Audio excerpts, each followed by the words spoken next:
The moment Natalie Carter ended up with the bouquet, my best friend Lauren Walker's smile vanished. She was even angrier than I was. Leaning close to my ear, she whispered through gritted teeth that Natalie did it on purpose. Before the wedding, I specifically told everyone the bouquet was meant for you. I gently interrupted her. Lauren, today is your big day. Little things like this don't matter. But you've waited 8 years just to marry Mason, she said anxiously. And now you're carrying his child. If you still don't have the wedding soon, it's okay. I turned my head calmly and looked toward Mason Ryder. Natalie, holding the bouquet, was sitting right beside him. The distance between them was far closer than what a secretary should reasonably keep.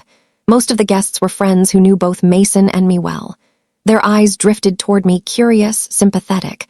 Lauren grew even more upset and squeezed my hand tightly. Madison, I looked into Natalie earlier.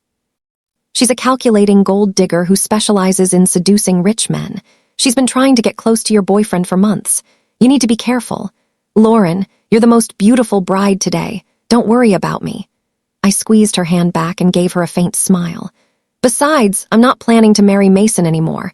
I haven't even told him I'm pregnant. My words were so shocking that Lauren's eyes widened as she stared at me in disbelief. After a long silence, she finally remembered that the wedding ceremony still had to continue.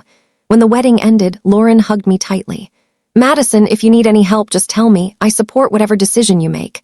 What decision? After she left, Mason walked toward me, calm as ever. What were you two talking about just now? Out of habit, he reached out and draped an arm over my shoulders. I shifted slightly to the side and avoided the gesture. Nothing. Didn't seem to mind my reaction. With a soft laugh, he said, Are you angry? Natalie caught that bouquet first, after all. She's a young girl, of course. She dreams about weddings. Catching the bouquet was just her way of borrowing a little luck. Didn't we agree we'd wait for the next time? He leaned closer, stroking my hair as he patiently tried to soothe me. Why care so much about Lauren's bouquet? When we get married, I'll prepare an even more beautiful one for you. You can have as many bouquets as you want. Silently, I curled my fingers into my palm and looked straight into his eyes. Can we get married this month, then? Lauren and I made a promise when we were kids. Whoever married first, the other would marry right after. We would be each other's bridesmaids and witness each other's happiness. The air seemed to freeze. Mason's hand, which had been brushing my hair, paused midair. A few seconds later, he chuckled lightly. You're still taking childhood jokes seriously.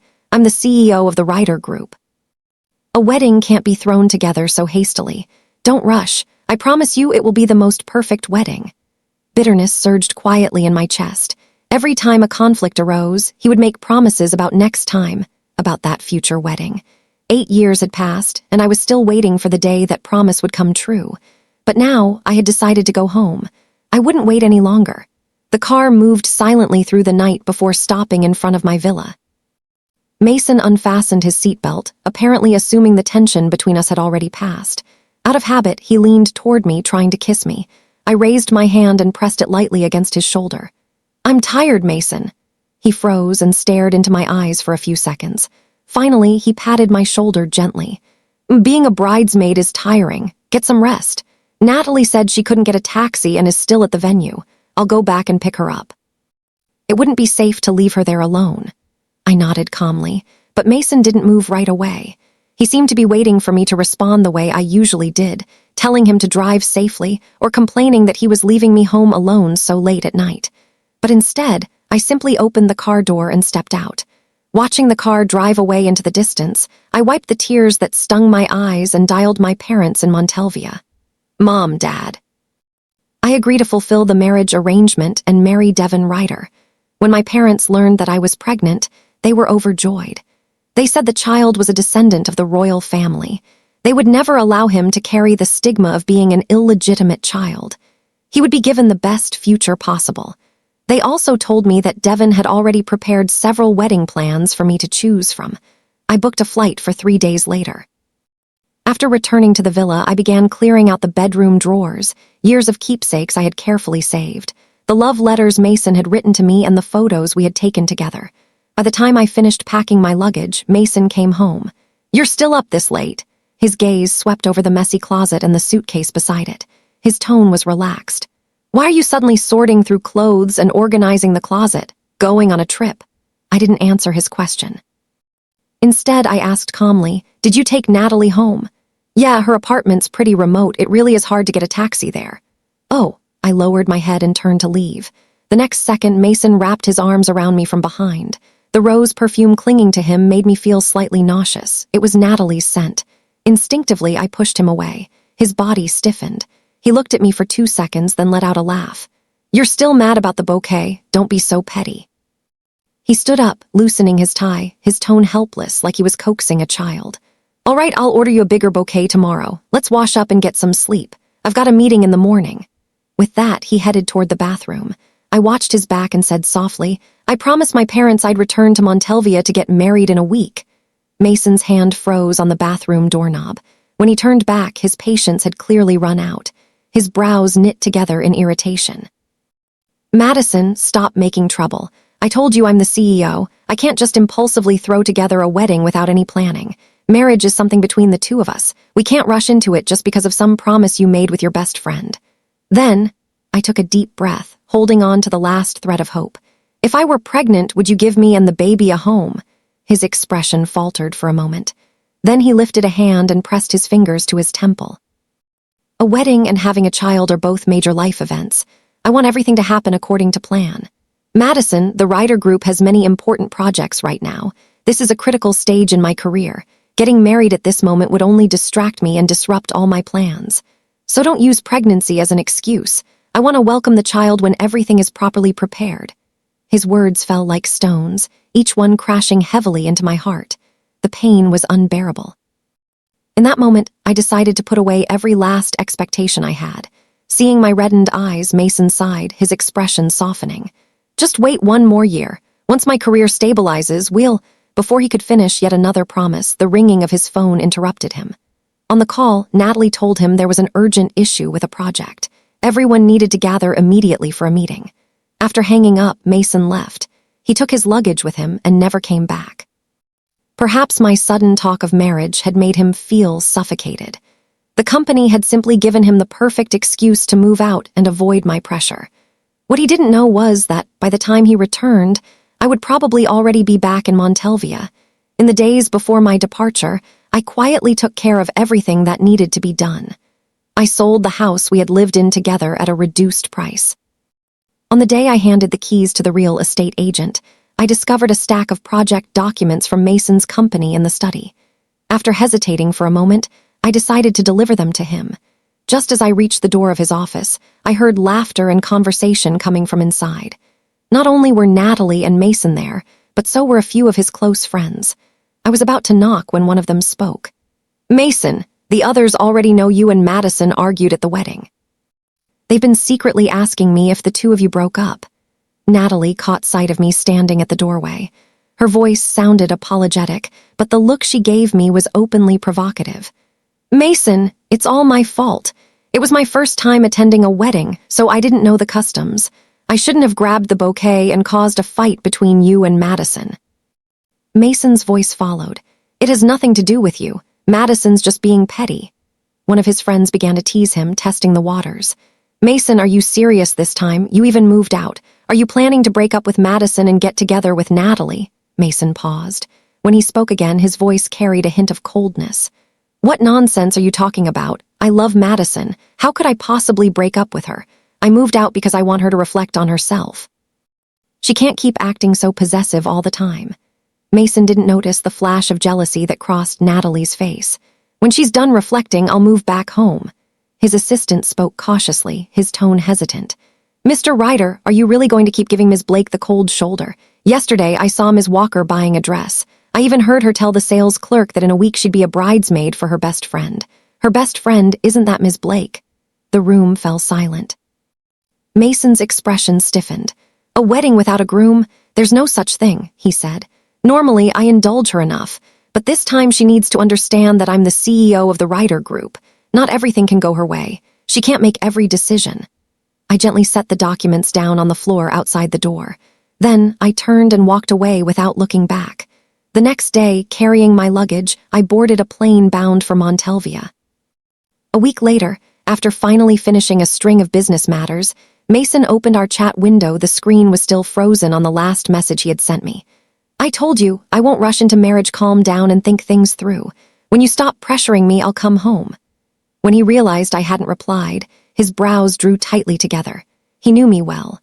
Even after arguments or silent treatment, I was always the first to reach out, asking when he would come home. But this time, he had been gone for an entire week, and I hadn't sent a single message. A faint uneasiness crept into his chest. Just then, his assistant suddenly grabbed his phone and shouted, "Mr. Ryder, look! Ms. Walker posted photos on social media. Today is Ms. Blake's wedding. The Black family even invited a lot of guests." Mason immediately snatched the phone. In the photo, I was wearing a wedding dress, holding a bouquet as I stood before a window with billowing curtains, looking elegant and beautiful. For a moment, he stared in a daze, but the next second, anger surged through him. "I didn't expect Madison to stage such a big act just to force me." He let out a cold laugh. "It even looks pretty convincing. Lauren must have come up with the idea for her." His assistant looked at him awkwardly. "Mr. Ryder, aren't you going to see Ms. Blake? You've been giving her the silent treatment for a week now. If you don't show up, she'll be terribly embarrassed." Mason's tone carried a trace of arrogance. "Embarrassed? She'll probably end up hiding under the covers and crying." As he imagined me crying, his heart softened slightly. "Go to my house and find her. Tell her I'm not angry anymore and that she should end this farce immediately. With you there, no one will dare laugh at her." After the assistant left, Mason felt a sense of relief. During the days he had moved out, he had actually wanted to reconcile with me for a long time. This time, he was the one taking the initiative. When we met again, he imagined I would be thrilled throwing my arms around him and clinging to him happily, no longer sulking. But the assistant's frantic phone call shattered his fantasy completely. "Mr. Ryder, the house you and Ms. Blake lived in, Ms. Blake sold it, and Ms. Blake has disappeared. No one knows where she went." Mason's body went rigid, as if frozen solid. He hadn't even processed the news yet. All he could do was roar into the phone. "What did you say? What do you mean she disappeared? That villa was the house I bought for Madison. How could she possibly sell it?" The assistant's voice on the other end sounded hesitant and troubled. "It's true, the day after you moved out, Ms. Blake sold the house. After that, she vanished without a trace." It felt like a thunderbolt exploded inside Mason's mind. He couldn't hear anything the assistant said afterward.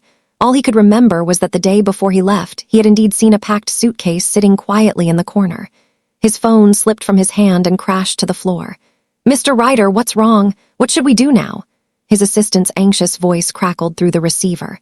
Standing frozen in place, Mason's lips trembled, but he couldn't utter a single word. "Madison had left. She didn't want me anymore."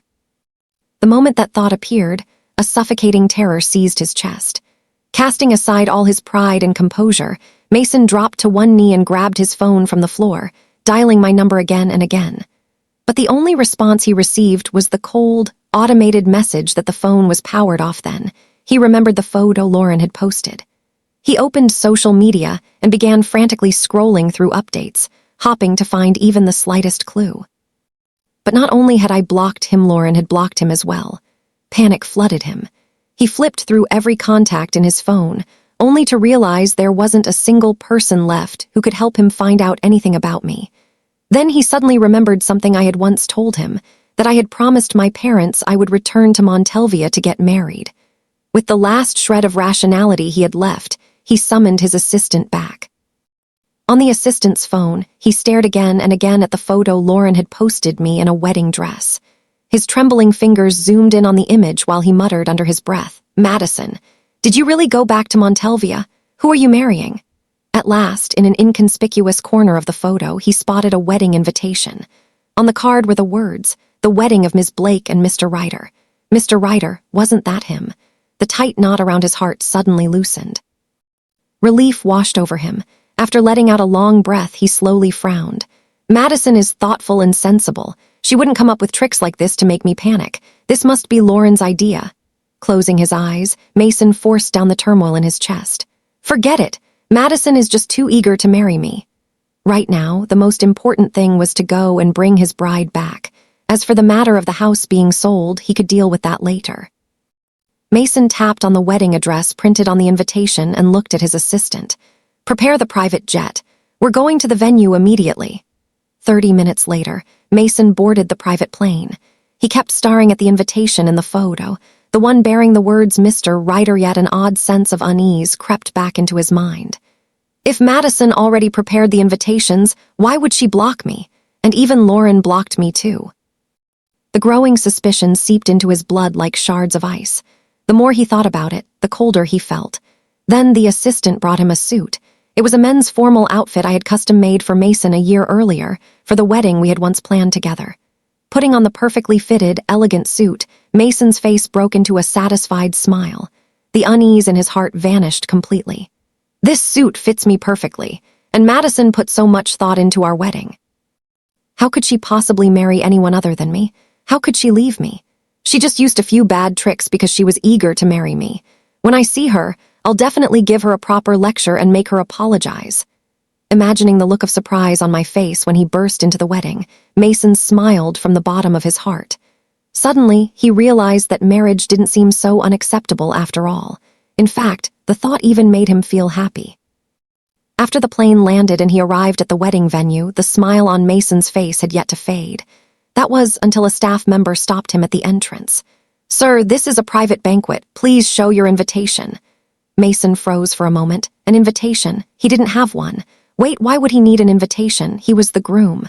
Frowning impatiently, Mason said, "I'm the groom of this wedding." "The groom? May I know your name, sir?" The staff member looked puzzled and pulled out the guest list to check, but Mason pressed it down with one hand. "My name is Mason Ryder, CEO of the Ryder Group. If Madison Blake of the royal family is getting married, I am the only Mr. Ryder who will be the groom." His tone was cold and authoritative, leaving no room for doubt. The staff member was clearly intimidated by his certainty and looked at him nervously. "You're Mr. Ryder the groom? My apologies. I'll take you into the venue right away."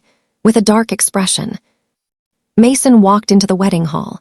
Seeing the beautifully decorated venue filled with guests, a mixture of frustration and irritation stirred in his chest. This wedding should have been organized by him.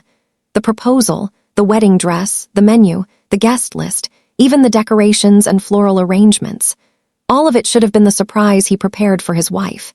Yet now, he felt like a late-arriving guest, passively accepting everything that had already been arranged.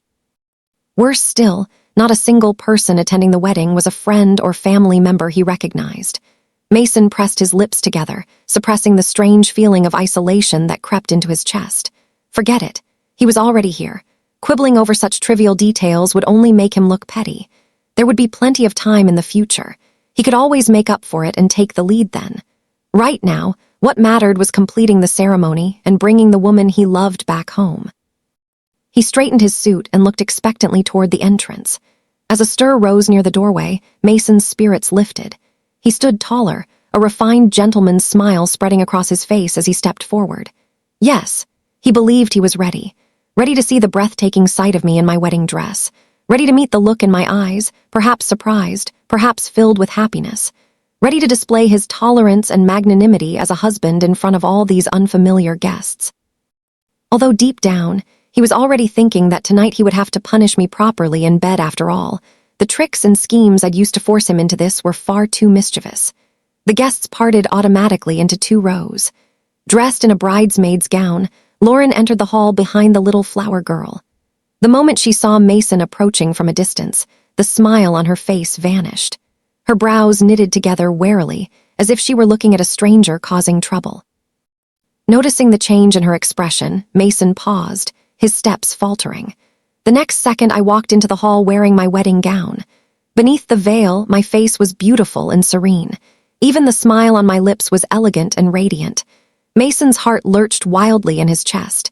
Every expression and line he had prepared vanished from his mind, leaving only one word stunning. He hurried forward, ready to fulfill his role as the groom. But just then, a handsome, composed man brushed past him from behind and walked steadily toward the entrance. He extended his arm toward me as I stepped into the hall. At that moment, the host's voice rang out clearly. "Let us welcome today's happiest bride, the beautiful Madison Blake, along with her husband, the handsome Devon Ryder." "Devon!" Mason stood frozen, as if nailed to the ground. His blood roared in his ears. His entire body trembled and his vision began to blur. "What?" Staff member who had stopped him earlier looked at him in astonishment. "That gentleman is the real groom. I knew something was off. What kind of groom arrives this late?" "Security, get over here. There's a fraud pretending to be the groom who snuck into the wedding." The staff member hurriedly called for security through his walkie-talkie, standing defensively in front of Mason. But Mason paid no attention to the shouting around him. His eyes were locked on me and on the arm I had looped through Devon's. No. Impossible. Madison! Mason shoved the staff member aside and rushed forward recklessly, determined to reach me. But someone stepped in front of him even faster. It was Lauren. Her face was filled with fury. Get out of the way! Mason snarled at her, trying to move past her toward me. But Lauren stepped forward and shoved him back hard. What do you think you're doing? Have you no shame? This is Montelvia, the Royal Blake family's territory, not your rider group. I won't let you ruin Madison's wedding. Mason looked at her as if she just told the most ridiculous joke. Madison is mine. We've been together for 8 years. What right does that imposter who appeared out of nowhere have to marry her? Madison, I'm here. He shouted loudly, trying to catch my attention in the distance. Explain this to me. Are you all playing some kind of joke on me? His outburst drew the attention of nearby guests. But the hall was filled with noise and chatter. His voice never reached me or Devon. Lauren let out a cold laugh and sneered.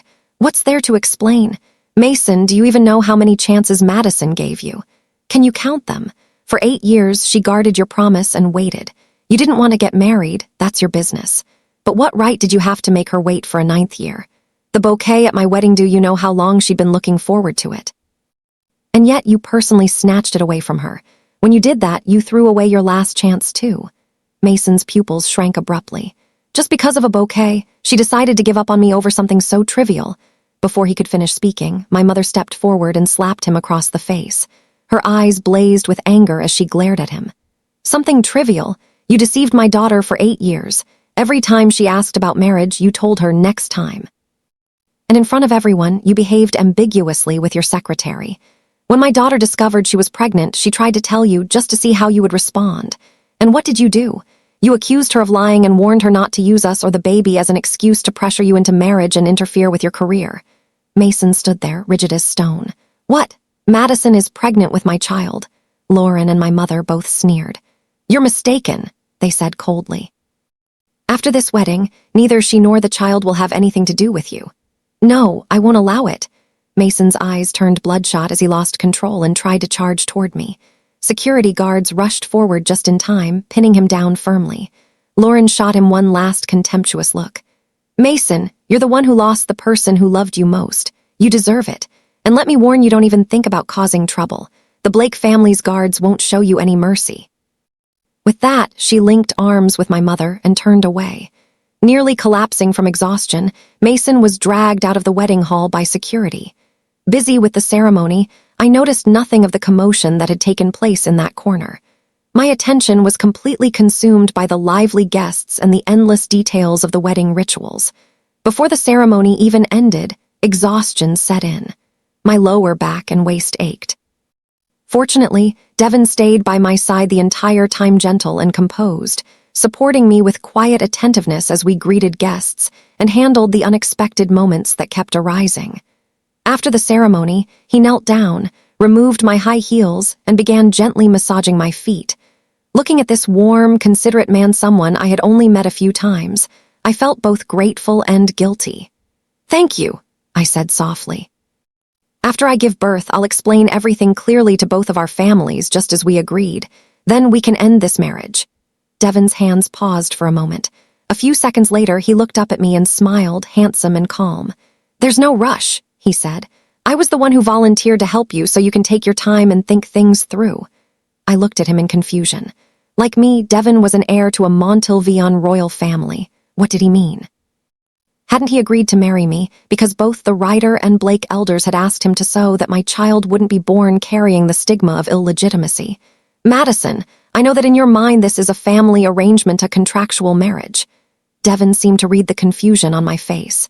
He looked at me with eyes that were gentle and sincere. But to me, he said, this is an opportunity I've been waiting 8 years for. Understanding dawned on me. No wonder that after learning about my pregnancy, my parents had so quickly found a young nobleman willing to marry me. Embarrassed, I looked away, feeling awkward and ashamed. But Devon simply smiled, unconcerned. Lowering his head again, he continued massaging my feet with patient care. I know you've been through difficult things, he said softly, so I won't pressure you into making any decisions. I just want you to know that as long as you and the child need me, I'll always be here." His steady, gentle reassurance filled my heart with warmth and gratitude.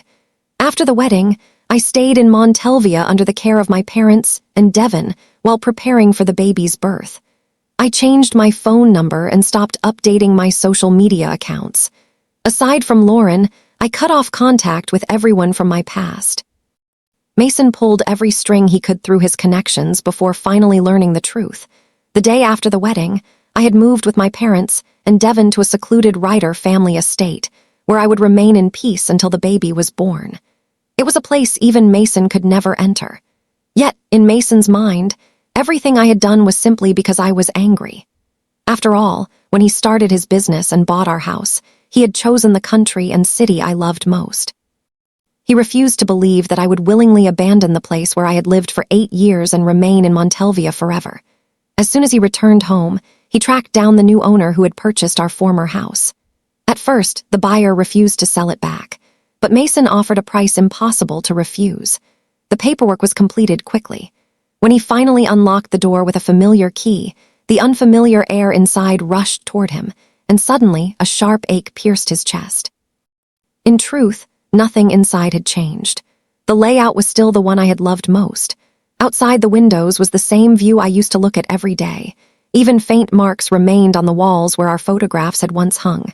And yet, everything had changed. Mason hired people to clean the house thoroughly. Piece by piece, he restored the furniture and decorations exactly as I had arranged them in the past. He even bought the scented candles I used to love and lit them again. When everything was finished, he took several photos and sent them to my old email address. At the end of the message, he added a line, "Our home is still here. You can come back anytime with our baby." I never replied.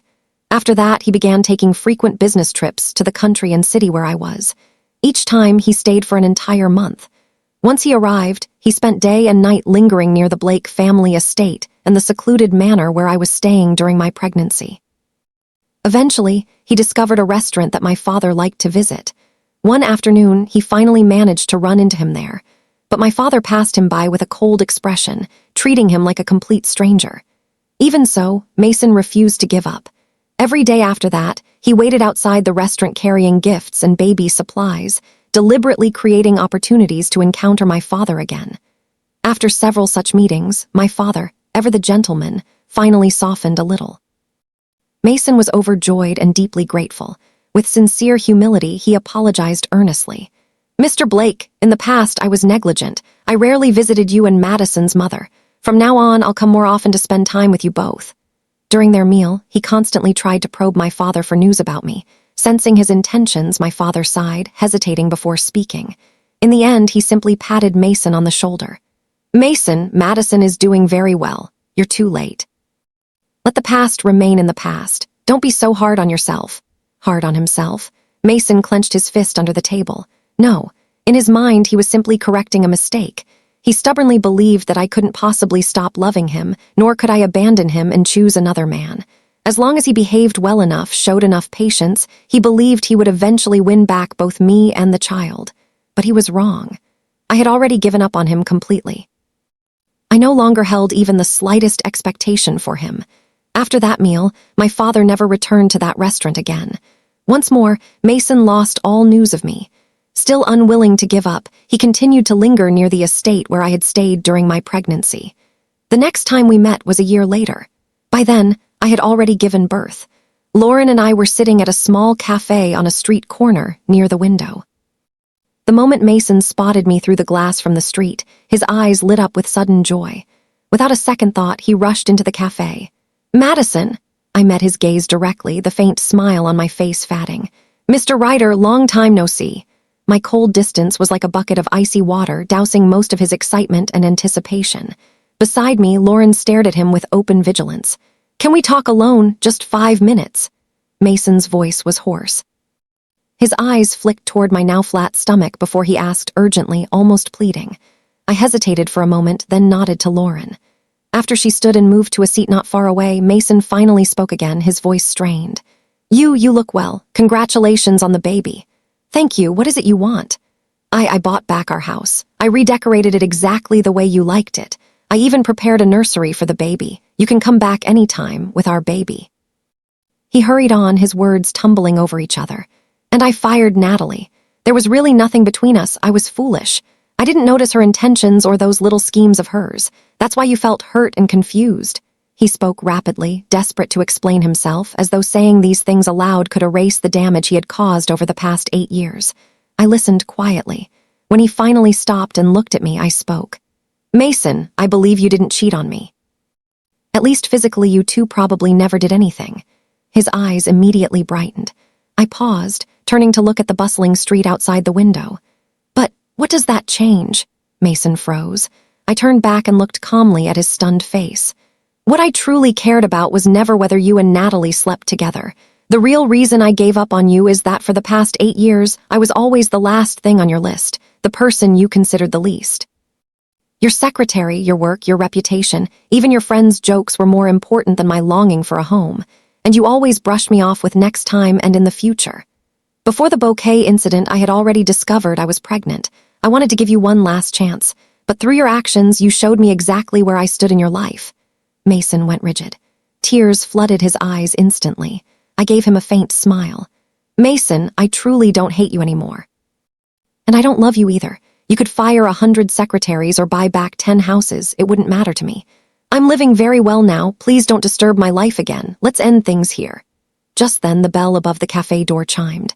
I turned and saw Devin outside, standing by the street with our baby in his arms, waiting for me. Mason saw him too. He froze, as if time itself had stopped. "I'm sorry. My husband has come to pick me up."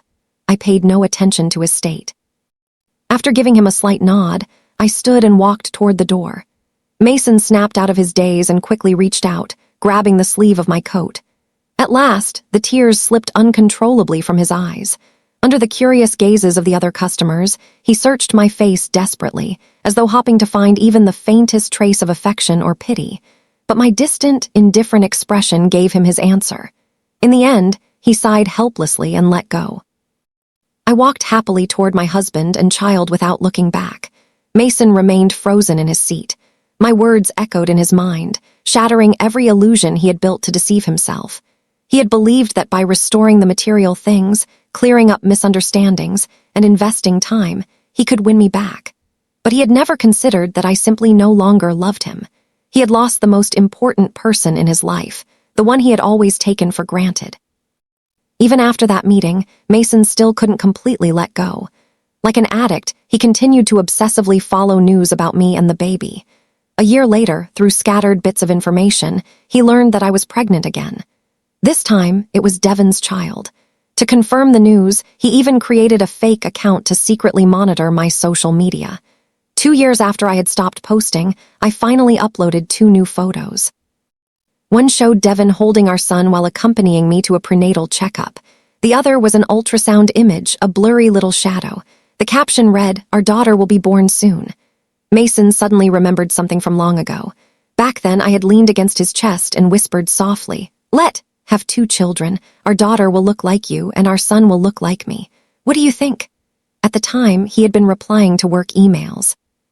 Without even lifting his head, he absent-mindedly murmured, Now, I was finally pregnant with a daughter, but the father wasn't him. I had my own family now, my own children, my own happiness. And none of it had anything to do with him anymore. That was the ending.